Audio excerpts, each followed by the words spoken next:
ukuvuga ngo ubitekereje wese iyo atekereje ngo reka mbe umuhanuzi mu gitondo aza yamazindukamo gusa ni ukwegera abantu baza bashamburiye bakamwigisha uko baza bagira amahirwe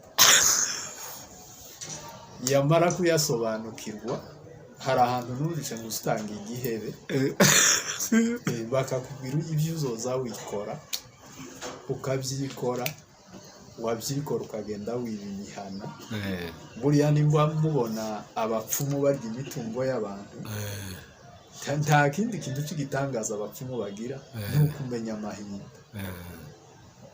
ariko amatorero yacu natumiza abahanuzi akababwira ngo niberekane ibyo bazabereka haba bose bazasubira mu bandi bantu aba bamaze imitungo bagenda bateranya ingo banyaga ingo bazataha baje mu tundi tuzi hari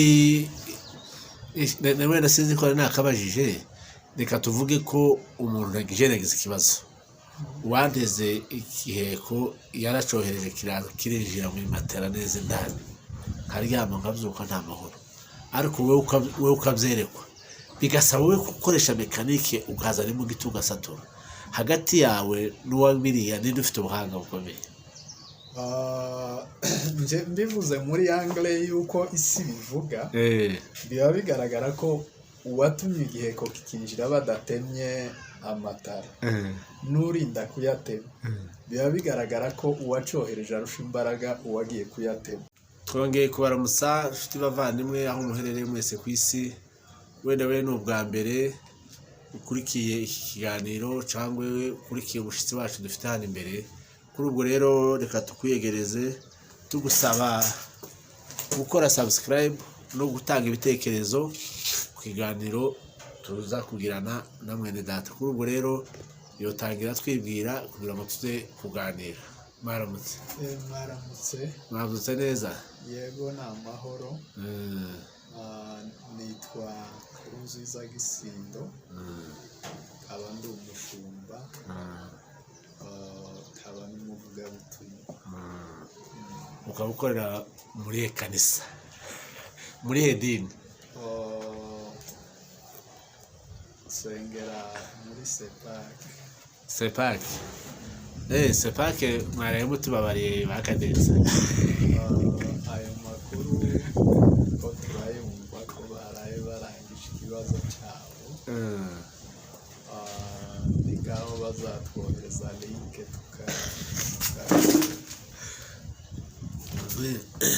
oya ni byiza. Reka twongere tuse n'abasubira ku mpamvu twabatumiriye. Tumaze iminsi tubakurikira kwivuga butumwa ni nka ministeri yaje nsha isa nk'itumva wenda uko abandi bumva ariko si bose ku bijanye n'indwara z'amapepo, ibintu wowe utumva ariko dusoma ibitabo tuvuga kuko tuzirukana aba Yesu yavuze ngo niduhabwe imbaraga tuzirukana abadayimoni dukora ibitangaza. Wewe kuri ubwo iki gihe usa nk'uwahagurukanye ubundi butumwa, wowe tubwira impamvu utemera ibikorwa kandi abenshi twifashishije ijambo ry'Imana ikakoresha iryo jambo. Urakoze cyane. Buriya Imana niyo izikiza abantu mu nzira zitandukanye. Ni ukuvuga ngo niba hatera ibyorezo hakagira umuntu uvumbura vaccine, kugira ngo avumbure ijya vaccine n'Imana iba yamuhaye ubwenge n'ubuhanga bwo kuvumbura ya vaccine kugira ngo irengere ubuzima bw'abantu. Mbese abakristo bashobora gusenga, boterwa n'icyorezo runaka bagasenga, Imana yaje kubasubiza ikabasubirisha umuganga, cya kibazo ikagikemura ikinyujije mu buganga. Cya gihe rero biba bisabye ngo urwaye agana urya muganga kuko ari Imana yamuhaye bwa bwenge kugira ngo bacire rwa rubanza. Murakoze cyane. Noneho tuvuge ku rugero nk'umuntu yarwaye nk'amapepo, umuntu ukoze w'Imana akamwerekwa akagenda agasenga akirukana amapepo ndetse akanashambura hari n'ibyo baba bamuteze kuko ku kuri ubwo usa n'uganisha kuko wa muntu uba ugiye gukora iyo gahunda ari Imana iba yabimutumye. Gusengera amapepo biranditse. Bibiliya izivuga ngo muzacaha abadayimoni mu izina rya Yesu bahunge. Ikitanditse ni iyo gahunda yo gushamburiya niyo itazwi. Gusengera abarwaye amapepo biremewe n'ijambo ry'Imana, si ikibazo. Ikibazo ni ukubesha umuntu urwaye amapepo ngo arwaye ibiheko. Ni amapepo abarwaye ariko ntabarwaye amabuye n'ibiti bino biheko batwereka. Ariya yo ni amateka y'ikinyoma. Hari nk'umuntu ushobora kurwara akavugavuga agakora ibintu bitari byo, ariko bakamusengera kuko wari ubuze ari amapepo, ariko bakagutuma umujyana mu bitaro, bashoboka tubwira ngo ni malariya yagize cyangwa tuberculose, ugasanga n'ibitaro nazo bisa n'ibigiye kunyuranya n'iyo verisi wari utubwiye. Ntabwo indwara zo mu mutwe zose si amapepo. Hari umuntu ushobora kurwara mu mutwe ari malariya koko, kandi iyo mu mutwe hishaganyije, ari ufite ibisazi ari n'ufite indwara, bose ibyo bakora ubona bisa. Ibimenyetso by'umuntu urwaye mu mutwe ubona bisa. Ariko hakabaho aba ari malariya, umuntu akamoka akikora ibintu nk'abantu batazi kwitegereza, bagahita bavuga ngo ni amapepo, ariko bamugeza ku bitaro bamukubitamo igipimo bagasanga malariya yamurenze, bakamuha ibinini bya malariya, umuntu mukamutahana ari muzima. None se wowe nk'umuyumbe ushobora kwereka ukavuga ngo uyu muntu ni igituntu cyangwa ni malariya cyangwa byose, ko tujyana abantu akenshi ugasanga akahatinda akahava yararembye, ibyo wowe bivuga iki? Muri iki gihe aho Imana yazaniye ibitaro, ntibyari byiza kurwaza umuntu ngo ureke kumujyana ku bitaro. Ni ukuvuga ngo yakabanjije ku bitaro, ko Imana iyo ntigira umupaka. Imana izi ko izo uri mu bitaro, mwemerewe gusengera umuntu uri mu bitaro. Igihe dusenga utamurambise ibiganza, dusengera se n'abari mu gihugu turimo gusa, twohereza n'amasengesho muri Amerika no mu Buraya. ni ukuvuga ngo umuntu uri mu bitaro ntaripfa, ntibihagarika basenga gusenga, ariko umuntu narwara naje mu bitaro barebe niba atari indwara isanzwe. Birashobora kuba ari indwara isanzwe ifite n'imiti yabigenewe ishobora kuvura wa muntu. Rero iyo Imana yatanze igisubizo, nigeze kumva umuntu umwe avuga ngo ikintu kigoye ngo ni ugusaba Imana icyo yaguhaye. Yaguhaye ikintu tumenye ko yakiguhaye, ugasubira ugapfukama ngo kurayinginga ngo iguhe icyo yaguhaye. Ngo niba Imana imaze guha umuntu ubuhanga bwo kuvura indwara runaka, wayirwara ukanga kuja habige aho Imana yanyujije igisubizo ngo kurayaka ikindi gisubizo kivuye ahandi, ushobora kwicwa n'akarengane. Ni ukuvuga ngo niba umuntu arwaye, naje mu bitaro bamusuzume, bamenye ko ya ndwara arwaye atari indwara ivurwa. Kandi ibitaro ni na byinshi, hari ibitaro bifite ubushobozi buke byobura indwara. Si rimwe si kabiri uzumva ngo bajanye umuntu i Burundi babura indwara. Ku rugero bamujana i Goma, i Bukavu mu Rwanda babura indwara, ngo bagere muri Kenya barayitora cyane. Nuvuga ngo umuntu wawe unyuze ku bitaro bimwe cyangwa bibiri, tuzamuvuga ngo indwara yarabuze, ngo ni amapepo, ngo ni abadayimoni. Igirayo urebe, uje ku bindi bitaro urebe ko batari gutora indwara. Ko twara ibyo mvuga namwe murabizi. Hari umubyeyi umwe yagiye ku bitaro, bagira gutya aja kuri za magendu, baramubesha ngo ni isumu, batangira kumurongera ngo imiti y'isumu, ariko ngo agere muri Kenya basanga arwaye kanseri. Ni ukuvuga ngo ibi byo guteka ikiri no hasi kwanza, ikiri no kuri nivo yo hasi barayitwika. yarikerereje ayirongera ngo imiti y'isuku. Ni ukuvuga ngo byari byiza ko abantu bajijuka bakava mu bitekerezo byo hasi. Imana yo tuzi ko nta kindi kintu kinganya nayo ubwiza, yuzuye ineza n'imbabazi n'urukundo, ifite agakiza, ifite amahoro n'inzira nziza zigororotse, n'iyo kubahwa n'indimi zose n'amahanga yose. Abakomeye n'aboroheje bakwiriye kubaha Imana bakayiha icyubahiro, ariko bakemera imirimo yayo, bakemera ubwenge yatanze. Ni ukuvuga ngo niba yaratanze ubwenge, uyu munsi urazindukira muri Amerika ukagerayo, ni kure ariko wogira ngo ugendeshe amaguru ntibyopfa gukunda. Ariko n'Imana yatanze buriya ubwenge bw'indege, kandi habe no mu byahanuwe Abisiraheli bari barabahanuriye ngo bazataha ngo bagendera ku mababa y'ibizu. Iyo ni indege yahanuwe, ariko bwa bwenge bwo gukora indege ntawe uryama ngo abyuke yakoze indege. Ku Bibiliya ivuga ngo ubwenge n'ubuhanga n'Imana yabutanze. Imana niha wa muntu bwa bwenge kugira ngo bufashe abantu bagere ku migambi y'Imana. Ni nayo mpamvu muri uru rwego rw'ikiganga abantu ntibabyumve ko byubatse ku buhanga gusa, ariko bumve ko haba harimo n'ubutabazi bw'Imana inyuza mu baganga babagana. Ese wenda si nshatse kugira muto cyane, ariko Minembwe ntiruka indwara y'akaduta urayibuka? Ubwanje nanjye narakarwara. Ubasa nk'uha abantu amakuru y'akaduta, nigeze kubona bava mu basengera abarwaye akaduta bakajya kubasengera n'abandi ngo ntibakarware. Ibyo bintu wabivuga gute muri iki gihe? Urabona akaduta kigeze kwica abantu benshi.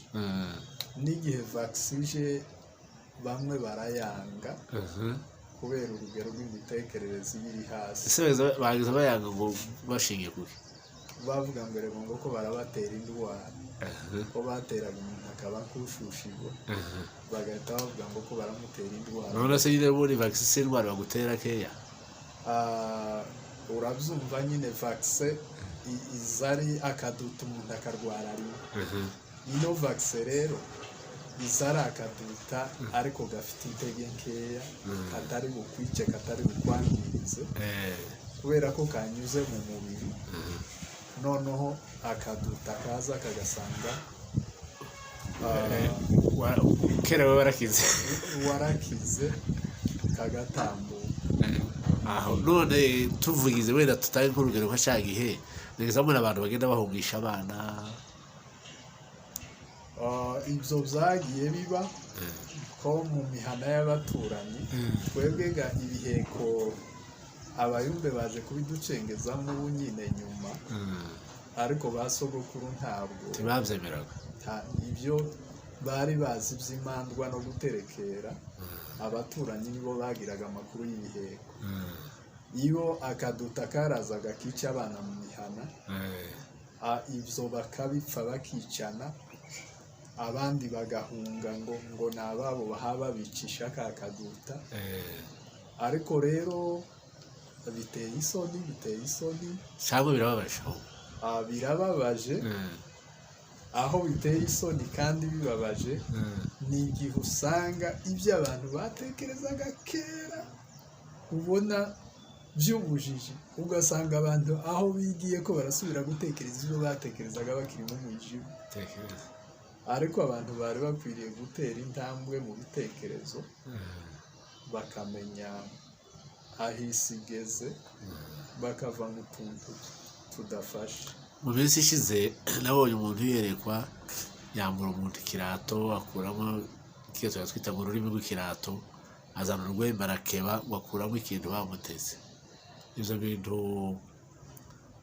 tuvuge n'imbaraga za Satani zari zihari.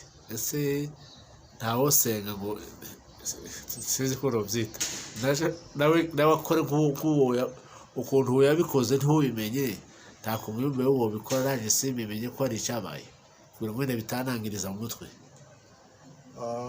Urabona izi gahunda zose nk'izo zo gukeba ibirato n'amatara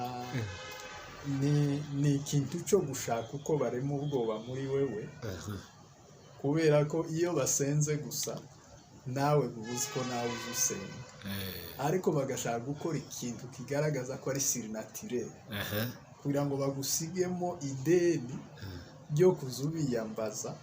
Buri gihe ntuzoza ugira ikibazo uzi umenya ngo wewe tuzi ukubiheko umukene.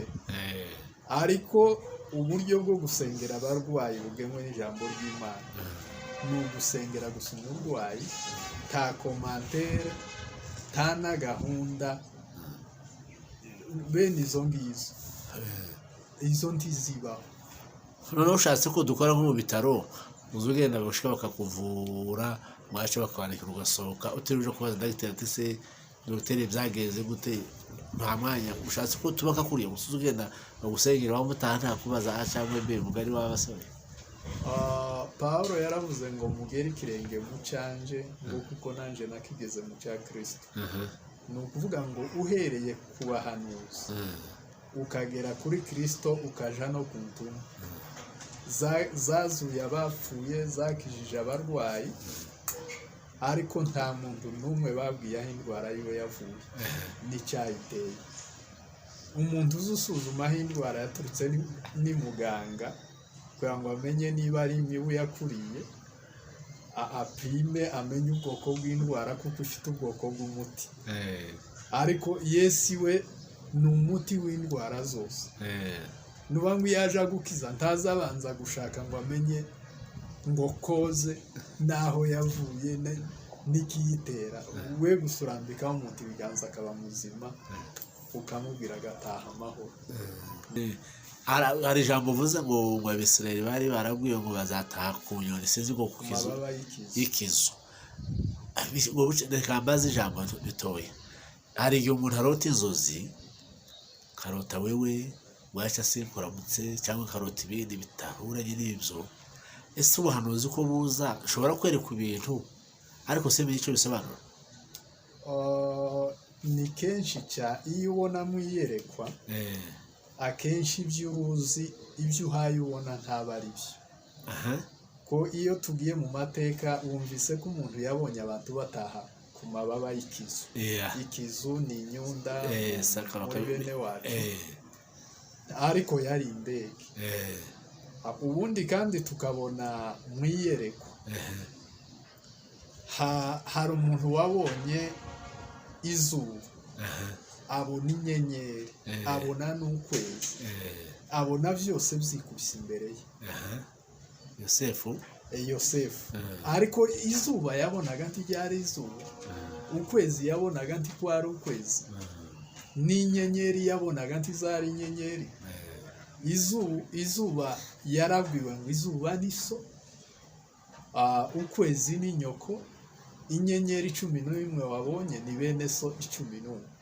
Ni ukuvuga ngo iby'amaso akwereka iyo uryamye, hari nka abantu niba dushaka kuvuga binjije, iyo yahumiriza akabona umuturanyi, aza yamabyuka mu gitondo bahura akamamutuka, iwe ntabaza ngo ese iki kintu nabonye mu gihe nari ndyamye gishatse kuvuga iki. Niyo mpamvu iyo urebye bibaho, ushobora kwerekwa n'imyuka mibi ukayibona mu ishusho y'ibintu bifatika, ariko bijya bintu bifatika bifite igisobanuro. Ese ni Petero weretswe wabwiye ngo arye, yabonye inyamaswa z'amoko yose kandi batagaza barya. Aravuga ngo genda ubage urye. Imana imubwira iramubwira ngo icyo Imana yaziruye ngo ntukacite ikizira. Ariko za nzoka yabonaga tutaraje aho ngaho, ruvuga ngo nko muri iki kinyejana ari nk'abandi wabonye ibyo, nuko bavuga ati Imana yabwiye ngo nige imbeba, nuko amazinduka baga imbeba ngo n'Imana yabwiye ngo arye imbeba ngo arye byose. Ariko birakwiriye rwose ko abantu b'Imana baba abantu batuje, bitonda, batekereza, apana bahubuka. Noneho two turakoresha ibyo, ariko ndashaka kubaza we ko hari ubuhamya ufite nk'aho watarabye cyangwa wumva uri mutoya imana ikavuga nk'ikintu ariko kikagisohora atari cyo? urabona hari nk'uwitwa Bikinoni yigeze kubona hariya ku kiziba ngo arangize ngo abona ngo imfizi binuka muri kiriya kiziba. Ni ukuvuga ngo iyo mfizi y'urutemberi yabonaga urabizi ko indege uraribuka indege zazuka mu gitondo bakaba ko ritora muri uzayitora bwa mbere ntaho dawe iwe yarangizaga indege urabona indege imeze gutya akayibona k'imfizi y'urutemberi. Ariko rero icyo ureba twavuze ngo ntaba ari cyo biba bisabye ngo ubishakire igisobanuro. Nk'ubu umuntu arahumiriza yahumiriza akabona umuntu agoswe n'inzoka mu gitondo akama babwira ngo kanaka ngo agire ikibuga cy'inzoka. yaje kumubwira ngo ufite ikibuga cy'inzoka wa muntu akumva ko umunyabinyoma ubwawe ugahinduka umunyabinyoma nawe ukamukomeretsa kandi ufite icyo wari weretse kandi wabyeretse umuzukuru. Urashobora gusanga za nzoka wenda bisobanuye nk'uburiganya cyangwa uburyarya wari kubaza Imana ngo se ziriya nzoka mbaye mbona kuri kanaka zisobanura iki? Imana ikakubwira ngo uriya muntu agira uburyarya genda umuhonye uburyarya. Wamuzanira amakuru y'ukuri agakizwa nawe ugahinduka nk'umuhanuzi. Ariko urabona ibintu kamugenda akamvura abeshe ubwawe ugafatwa nk'umunyabinyoma kandi nawe ukamusitaza ntumukize.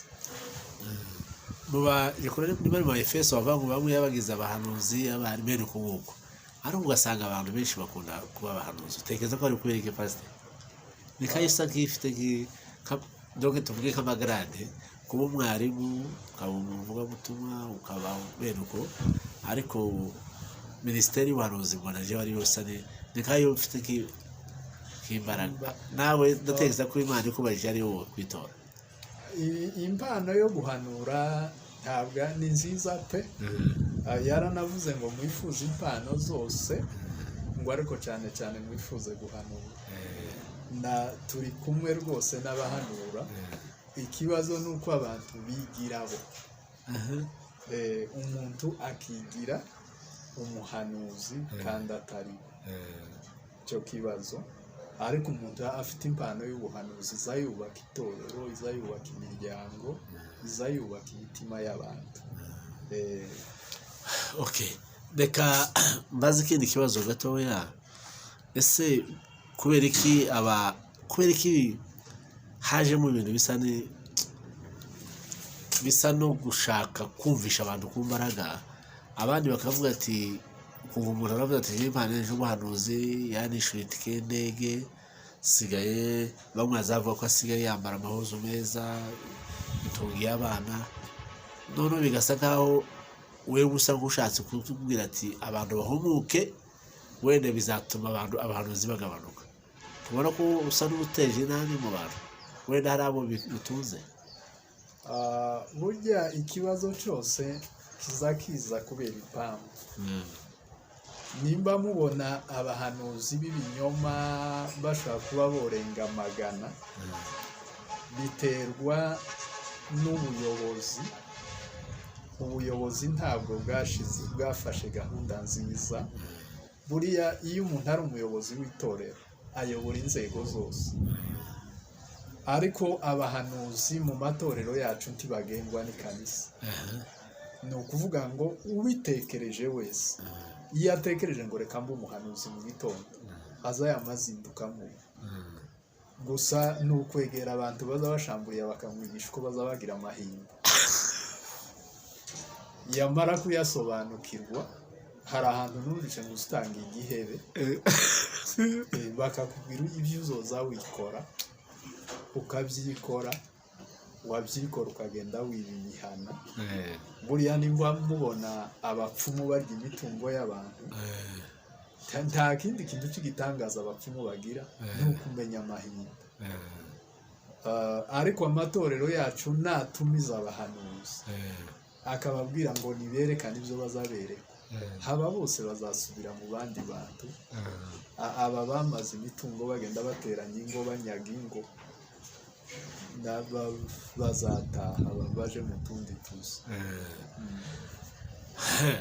hari wenda sinzi ko nakabajije, reka tuvuge ko umuntu yagize ikibazo, uwanteze igiheko yaracohereje kirinjira mu matera neza indani, karyama nkabyuka nta mahoro, ariko wowe ukabyerekwa, bigasaba wowe gukoresha mekanike ukazana imbugita ugasatura.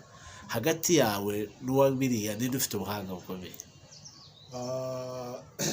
Mbivuze muri angle yuko isi bivuga, biba bigaragara ko uwatumye igiheko kikinjira badatemye amatara n'urinda kuyatema, biba bigaragara ko uwacohereje arusha imbaraga uwagiye kuyatema. Ariko njyewe si iyo sanse mbyemeramo, njyewe igiheko ncyemera k'ikigirwamana kitumva, kitabona, kitarwaza kandi kitavura, ngifashe nka Dagoni na Bahari. Kandi niko ibigirwamana byose, urabona abazungu b'amoko yose ibigirwamana byabo byabaye ubusa, dusigaye tuzambika amakoti.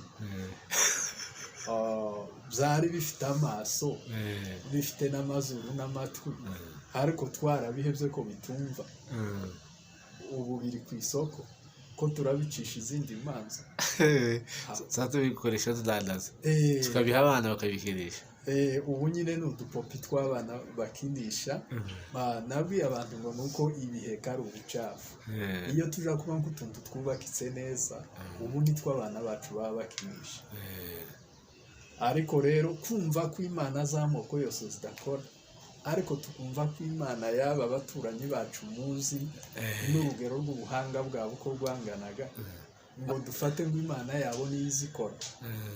Buriya igiheko ni igiti, ni ibuye, ni amashara, ugifite ntikibizi ko agifite.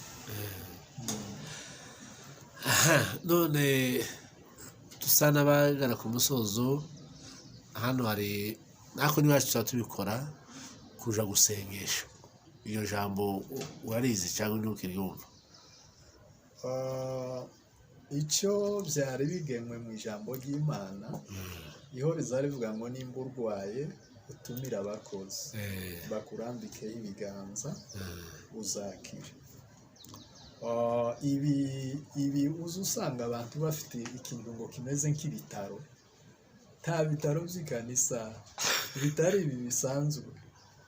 Abantu Imana yahaye misiyo yo gukiza abarwayi ni abavugabutumwa, nibo yavuze ngo bazarambikaho abarwayi ibiganza babe bazima, kugira ngo bahamye bwa butumwa babwiriza ko ari ubw'ukuri. Twari tuvuze ko abashumba bagombye kugira inama abakristo, yazarwara akaba ari umushumba ahamagara. Umushumba iwe abajijutse, hari n'igihe yomwitegereza akabona indwara yiwe ifite imiti ku bitaro, akaba yomuyobora ku bitaro. Ariko iyo tureka bagakomeza guhamagara za magendu, buriya nta kintu kitagira magendu.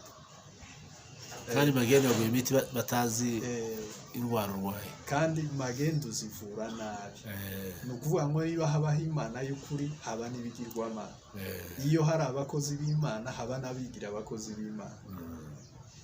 Ni byiza ko abantu bayoboka abakuru b'amatorero bajijutse bakabafasha. Hariho n'indi ndwara, murabona igihugu cyacu cyaratewe, abantu baranyazwe, abantu birukanwe mu masambu, abana batandukanye n'ababyeyi bakiri bato. Ibyo rero abantu babonye itumbi z'abantu badafite icyaha,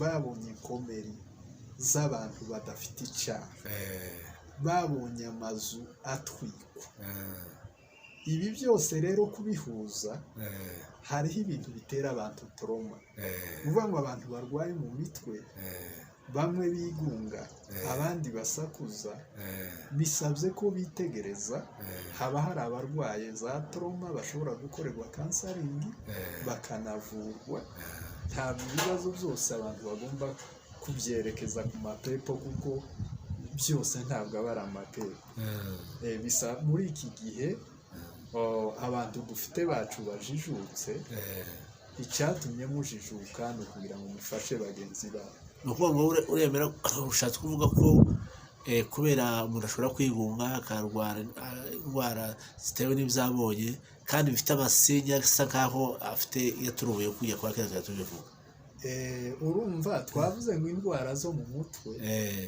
puresike zose ari amapepa ari n'izi ndwara zisanzwe byose biza bishaka kugira ibimenyetso byenda gusa mu buryo hari nk'umuntu tuvuga umuntu ko aravuza induru ngo ko baramuroga cyangwa ari mu kurara abona ko abantu bamukubita cyangwa akavuga ati bari mu kurara bankubita noneho rero kubera uburyo abantu baciriritse mu mitekerereze bumva umuntu kararota karavuga ngo naka karandoga bene ibyo tibaruwe bamenya ko ari trauma ndazi reka nkubwira ka histoire kagufi nta kibazo hari umwana umwe warwaye mu mutwe ngo arangize avuze induru ngo runaka ko aramuroga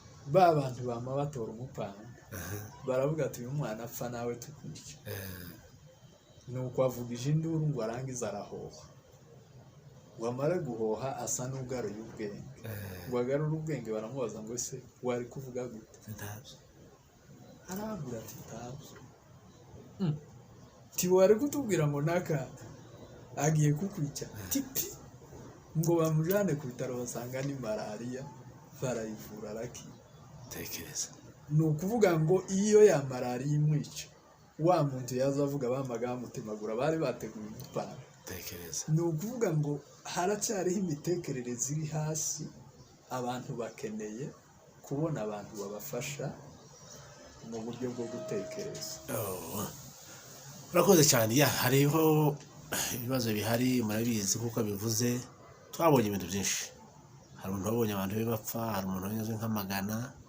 hari no gutandukana kw'abantu ugasanga umuryango uri mu bihugu 4-5 batazi ngo bazabonana ryari uwo muntu rero yahura n'ikibazo yakwiyambaza wewe aho kumva ikibazo nk'uko bimeze ugatangira guca urubanza bisa nkaho dushobora kugira uruhare natwe tugasa n'abakontribuwa mu bubabare bw'aba muntu birashoboka si ibyo gusa ahubwo hari uwo bazana arwaye trauma yashika bakamusengera bamukubita tekereza inshi mu matwi mu buryo bamwe babakubita ugasanga babisha amatwi ngo ko barakubita amapepo kandi umuntu arwaye trauma n'urwaye amapepo Bibiliya ntiteganya ko iyo mukubise umubiri n'umubiri muhamukubita ni ukuvuga ngo amapepo biteganya ko muyacaha mu izina rya Yesu ariko ihohoterwa rikorerwa abantu barwaye naryo rikwiriye gusuzumwa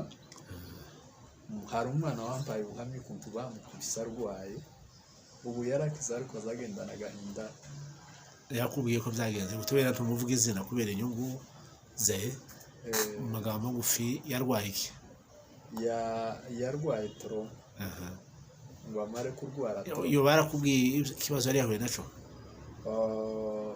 ikibazo ntabwo yambwiye reka tukitishe hejuru abatamumenya ariko yambwiye ko yamaze kurwara iyo trauma ngo baramukubita akubitwa n'abandi akubitwa n'abayumbe bahaba musenge ngo baramukubita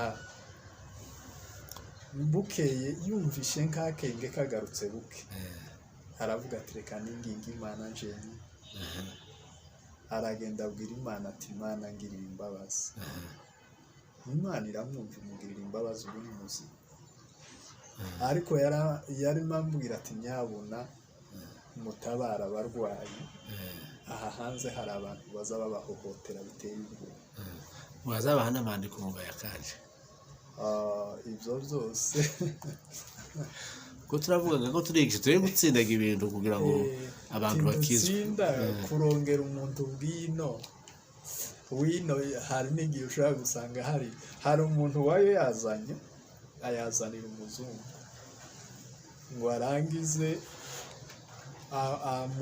aramubwira ngo anywe ayo mandiko ngo arangize wa muzungu abwira mugenzi we ese uyu muntu ni muzima ahita avuga ati reka dutumize la polisi ko nta cyaha nakoreye uno muntu none kundongera ibintu bishobora kunyica yakamurongera iki yari agiye kumurongera amandiko yafashe amazi atoba mu mandiko ngo namara yakamusengera ko arwaye ngo namara yamurongera none mugenzi wiwe ngo abone bagiye guhamagara polisi abwira wa muzungu uti uyu muntu ni umusazi ati kumwamubona atabwenge agira nuko wa muzungu arabwira ati sawa ngaho nimugenda amahoro ni ukuvuga ngo hari ibintu bigenda bikorwa ariko bitari ngombwa muze Yesu arahari imbabazi ze zirahari n'agakiza karahari ariko twe dukora ibintu byiza by'abantu bazima tuve mu tuntu inshuti bavandimwe mudukurikiye reka tugushimire uwabwiye bazava mu babwirwa byinshi habwirwa benshi kumva nyirabyo kandi kwiga ntibisaza mu by'ukuri ijambo ry'Imana ntacu ryasize bava mu bwoko bumarwa no kutabimenya ariko muri iki gihe ni umuyumbi kandi ndabashigikira kandi ndiwe ariko iyo ukora akazi biba bisaba ko ubwira n'ahandi urabona baza bandika ku masosiyete aho abantu baza gutanga ibitekerezo ku byo mukora kuri ubu rero nimba abantu batubwira ko dukora amakosa ya n'aya biba byiza ko abantu bahindukira kandi natwe tujijuke arabivuze cyane tugana ibitaro abakuru b'amatorero natwe bisaba ko twiga kugira ngo tujijuke tumenye gutandukanya